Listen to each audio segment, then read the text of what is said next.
Good morning, students. Good morning, sir. How are you? We are fine, sir. पिछली कक्षा में हमने क्या पढ़ा था? रमा लता निर्मा प्रभा. Very good. पिछली में क्लास में हमने निर्मा, लता, रमा, प्रभा ये रूप पढ़े थे ना? Yes, sir. तो जो आकारांत स्त्रीलिंग शब्द थे, आज हम पढ़ेंगे इकारांत स्त्रीलिंग शब्द. कौन सा पढ़ेंगे? इकारांत स्त्रीलिंग शब्द. तो सबसे पहले हम लिखेंगे JMS. क्या लिखेंगे? JMS. What is mean of the JMS? जय मां सरस्वती. Very good. तो आज है नदी शब्द का रूप. किसका है? नदी. नदी है वो इकारांत स्त्रीलिंग शब्द है. इकारांत कौन सा शब्द है? स्त्रीलिंग.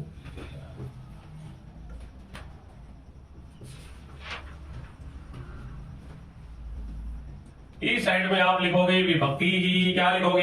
विभक्ति ही. विभक्ति ही. विभक्ति के बाद में आप लिखोगे एक वचनम. क्या लिखोगे? एक वचन. एक वचनम के बाद में आएगा द्विवचनम. और द्विवचनम के बाद में आएगा बहुवचनम.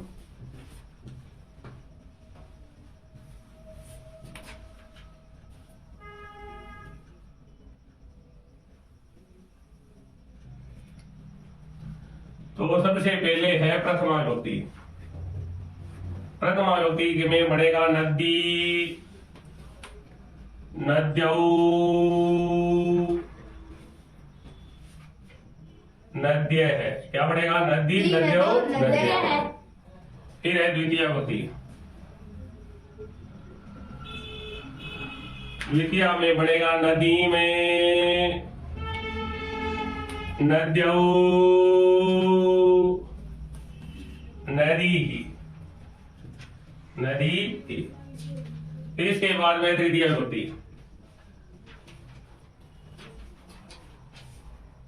नद्या,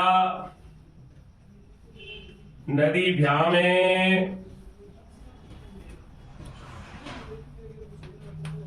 नदी भी. फिर है चतुर्थी विभक्ति. चतुर्थी विभक्ति के एक वचन में बनेगा नदी शब्द से नद्यई, नदीभ्यामे, नदीभ्य है. इसके बाद में है पंचमी विभक्ति. पंचमी के एक वचन में नदी शब्द से बढ़ेगा नद्याः. क्या बढ़ेगा? नद्याः. नदीभ्यामे. क्या बढ़ेगा? नदीभ्याम. और बहुवचन में बढ़ेगा नदीभ्य है. क्या बढ़ेगा? नदीभ्य है. इसके बाद में षष्ठी विभक्ति.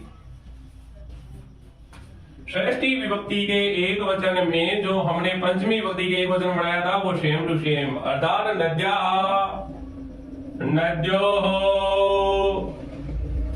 नदी नामे. यहाँ पर बताओ नए क्यों आया? क्योंकि नदी शब्द में न तो र है, नहीं री है, नहीं कन्य स है और नहीं स है. इसका इसके बाद में सप्तमी विभक्ति. सप्तमी में बढ़ेगा भाई नद्यां में, नद्योः, नदीषु. नद्यां, नद्योः, नदीषु. इसके बाद में है संबोधनम. संबोधनम. संबोधनम के प्रथम एक वचन बढ़ेगा हे नदी.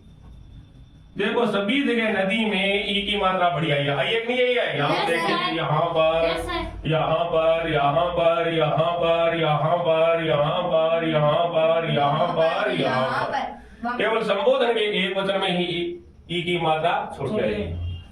हे नदी, हे नद्यौ,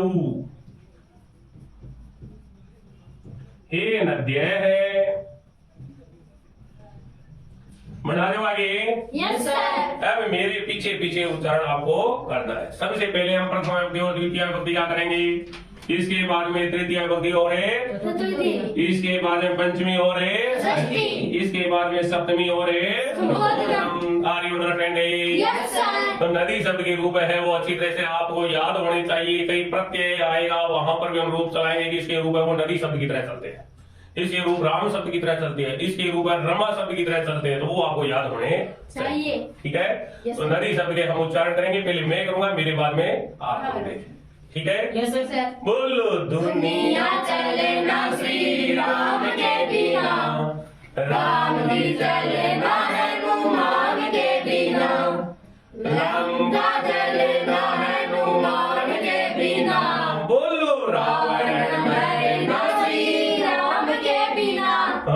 नदी नद्य वो नद्य है, नदी में नद्य वो नदी, नदी नदियों नद्य है, नदी नदियों नदी, नद्या नदीभ्याम नदीभिः, नद्यै नदीभ्याम नदीभ्ये, नद्या नदीभ्यां नदीभिः, नद्यै नद्यां नदीभिः, नद्या नदीभ्याम नदीभ्ये, नद्या नद्यो नदीनां, नद्या नदीनां नदीभ्ये, नद्या नद्यो नदीनां, नद्यां नद्यो नदीषु, हे नदी हे नद्यौ हे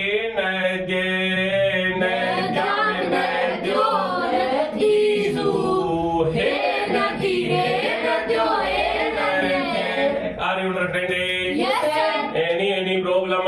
नो सर। समझ में आ गया? Yes sir. चलो आज हम नदी शब्द के ही रूप पढ़ेंगे और अगली क्लास में हम पढ़ेंगे वधु शब्द के रूप।